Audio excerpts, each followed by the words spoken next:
Agri sa agrikultura, maunlad na buhay masagana. Kinalakihan na ni Efren Mendoza ang pagsisibuyas. Subalit hindi bilang nagmeme-ari ng sariling sibuyasan. Nagsikap siya para magkaroon ng kanyang sariling taniman na lumawak sa mahigit 20 ektarya na ngayon. Si Mang Roland Anggala naman ay hindi lang nakakaraos sa pang-araw-araw na pangangailangan ng kanyang pamilya. Nakakapagtabi pa siya ng maaari niyang magamit sa pagpapalawak ng kanyang sibuyasan. Kung yan ay hindi tagumpay, ano ang itatawag sa kanilang natamo?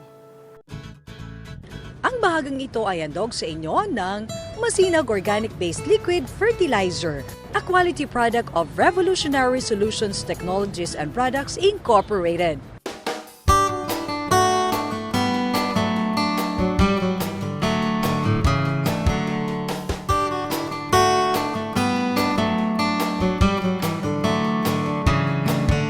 Bata po ako, talagang magsisibuyas na kami ng tatang ko. Kaya mga ano po siguro, 30 years na po. Dati po kaming yung nakikisama lang. Wala po kaming puhunan nung buhay pa yung matanda ko. Nung pong maulilan na ako, hindi na po ako napagtapos ng pag-aaral. Sa pa po, naging practical ang takbo ng isip ko na para pong nakikinikinit ako po nung bata pa ako na sa sibuyas ang pera. Kaya po nung hindi na po ako nakapag-aral, nagsibuyas na po ako. Hindi nabigo si Efren sa pagtatanim ng sibuyas. Taon-taon ay kumikita siya. At ang kinita niya ay masinop niyang inilaan para magkapagsarili. Sa kanyang karanasan, ang uri ng sibuyas na itinatanim ay yaong angkop sa klase ng lupang taniman. Kailangan po yung tatanim yung klase ng buto, yung akmaro sa lote na tatamnan. Isa pa po, kailangan po yung lupa malabo. Bagamat pagsapit ng 70 araw ay magulang na ang itinanim na sibuyas. Annual o minsan lamang sa isang taon, maiging magtanim nito dahil hindi hiyang sa ordinaryong sibuyasan ang maulan o labis na pagkabasa. Kalamidad ang numero 1 kalaban ng sibuyas. Ito po ang epekto ng ulan sa sibuyas. Medyo ibig-ibig po siyang dumulas. Ayan o. Nangangailangan rin ng abono ang sibuyas at para kay Mang Efren, epektibo ang pinaghalong organiko at conventional na pataba. Kontento na rin siya sa local market bilang bentahan ng kanyang ani. Marami pong buyer dito sa Bungabon. Dito na, taga rito na lang din po, mga bumibili. Kung tulong rin lamang ng pamahalaan sa kanyang pagtatanim ang pag-uusapan, sapat naman ito para sa kanya. Hangad lamang niya na sana ay maiwasan hangga't maaari ang kumpetensya mula sa inagat na sibuyas, lalo na kung smuggled. Sa panahon ng taniman ng sibuyas, napapamahaginan po kami ng mga libreng buto. Tulad po ako, nabigyan po ng generator na pampatubig. Isa na po yun sa naging biyayang galing sa lokal na pamahalaan dito. Sa teknolohiya po, kumpleto na kami. Kung maaari lamang po sana, kung panahon ng anihan at panahon hawak pa ng magsasaka ng sibuyas, iwasan po sana ng import. Gayunman, walang mairereklamo si Mang Efren sa mga biyayang hatid ng pagsisibuyas. Lahat po ng kabuhayan ko sa sibuyas galing. Nakapag-graduate na po ako ng 2 kolehiyo. 4 po yung anak ko. Bali 3 na po yung napagtapos ko ng pag-aaral. Nakapagpundar na rin po ng gamit na mga makinarya sa bukid. Tapat na pong ika nga po ay guminhawa yung pamilya. Huwag nating kalimutan yung sibuyas dahil may jackpot po dito. Pagsisibuyas din ang hanap buhay ni Roland Anggala. Mga sa 13 years na po ako nagsisibuyas. Wala po kasing ibang pinagkakakitaan dito kundi pagkagap po gantong panahon kundi puro sibuyas. Saka po sa sibuyas po kasi pagka na-jackpotan, malaki po ang kita. Pagka naman po nasabay sa kalamidad, malaki din po dugi. Ang karanasan ni Mang Roland sa pagsisibuyas ay halos katulad rin ng kapwa niya magsasaka sa Nueva Ecija. May pagkakataong tiba-tiba siya sa produksyon. Mayroon namang panahong bumababa ang kanyang produksyon. Pagka po tinamaan, nakaka 500 pataso hanggang 700. Pagka naman po mahina, Mga 300 lang po yung pababa. Para maging malusog ang kanyang pananim at makaiwas na rin sa sakit na maaring tumama rito, umaasa din si Mang Roland sa abono. Noong po kasing araw, hindi po gumagamit ang ginagamit lang po kasi namin nung nakaraan, puro po chemical. Ngayon po, gumagamit na po kami ng organic para po maibalik yung taba ng lupa. Kung noon ay gumagamit siya ng dumi ng manok at coco dust para ihalo sa kemikal bilang pataba sa sibuyas, ngayon, sa masinag organic liquid fertilizer na siya umaasa. Gumamit po ako ng masinag sa punlaan pa lang po, nasubukan na po namin gumamit. Nung hindi pa ako gumagamit ng masinag, karaniwan po, ang punla po rito, tinatinim ng 40 hanggang 45 days. Nung nagamitan po namin ng masinag, 37 days lang po, nakapatanim na po kami. Napansin ni Mang Roland na sa masinag, mas mabilis mag-mature ang kanyang sibuyas. Malaki rin ang itinaas ng volume ng kanyang ani. Mula sa 200 bag na inaani, ngayon pa lang nakikita na niyang aabot sa 500 bag ng sibuyas ang kanyang aanihin. Dati, parang imposible pero ngayon hindi na kasi nakita na yung resulta. Sa kabila ng mga problema sa pagsisibuyas, aminado si Mang Roland na higit pa sa sapat ang biyayang nakukuha niya mula rito. Kahit naman po paano na ayos naman po yung pamumuhay, natutustusan naman po yung pang-araw-araw na gastusin. Minsan po, pagka magandang ani, nakakapagtabi pa ho ng konti.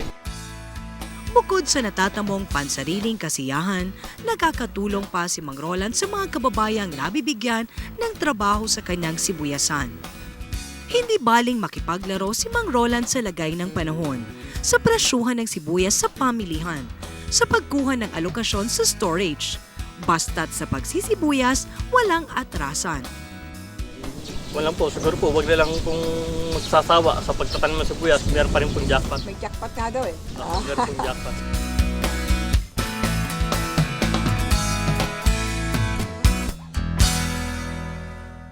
Ang bahagang ito ay niadog sa inyo ng Masinag Organic-Based Liquid Fertilizer, a quality product of Revolutionary Solutions Technologies and Products Incorporated.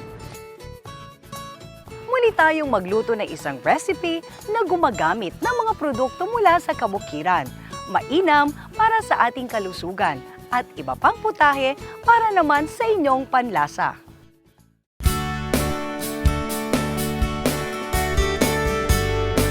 Good morning po sa inyong lahat. Bali, ang recipe po natin ngayong umaga ay malunggay cordon bleu.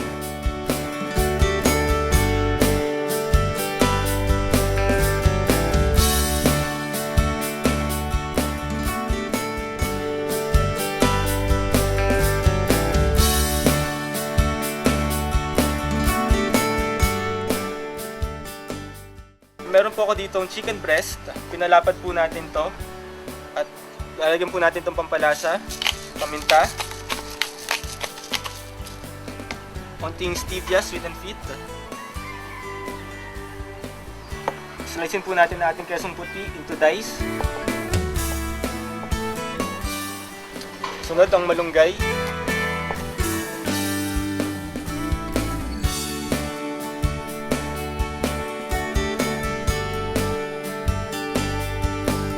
Titiklop na po natin siya.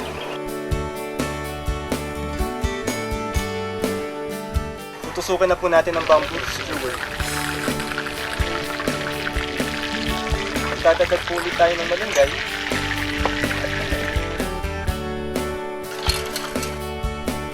Didredge po natin sa flour, sa itlog, sa breadcrumbs. Oras na po para i-deep fry.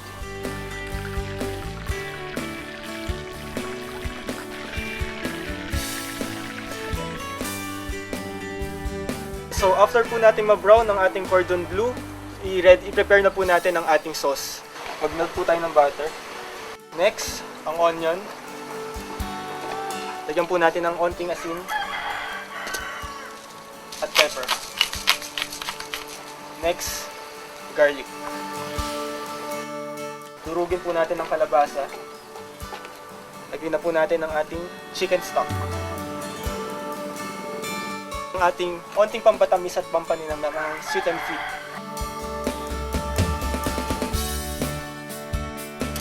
Also, para ilagay natin ang ating milk. Okay na po siya. Pwede na po nating i-plate.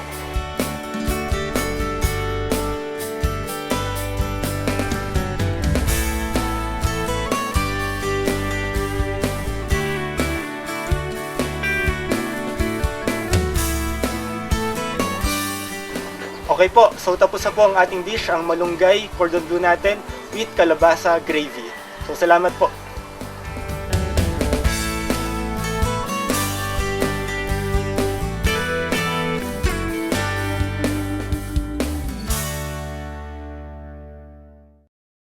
Ano man ang inyong hanap buhay, kailangan ang pagpupursige.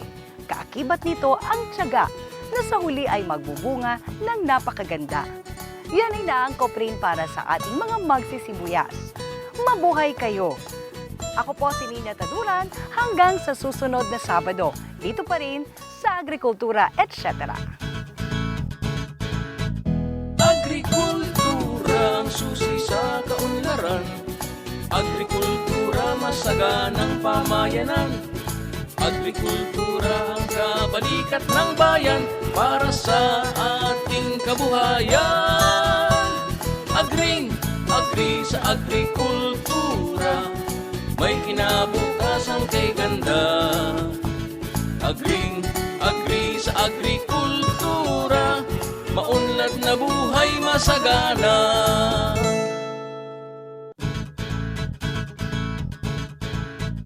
Agrikultura ang susi sa kaunlaran. Agrikultura masaganang pamayanan. Agrikultura ang kabalikat ng bayan para sa ating kabuhayan. Agri sa agrikultura.